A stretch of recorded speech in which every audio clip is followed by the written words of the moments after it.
Assalomu alaykum O'zbekiston. Men mehribonlarim, men aytamanki O'zbekistonni yuragiga podpisatsiya bo'lganmanman.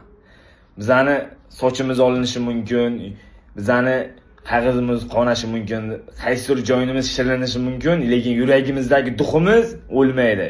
Qachon o'ladi yuragimizdagi duximiz so'nadi, gurga kirsa so'nadi.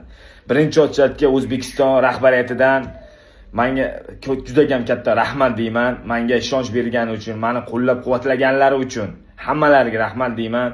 Hali gaplarim ko'p sizlar bilan O'zbekiston hammasini bitta sizlar bilan aytib boraman. Har bitta nima bo'lgan, nima qo'ydi, nima qildi, 3 oy davomiga mendan nima o'tdi, hammasini sizlar bilan gaplashib boraman. Inshaalloh aytaman. Sizlar meni kutdinglar. Meni kutganlar hali chiqib yo'li davom etadi deganlar, men sizlar bilanman. Meni hali chiqmaydi, bo'ldi, ketdi deganlar, men ham sizlar bilanman. Men sizlarni ko'rib, u yuragingizdagi narsa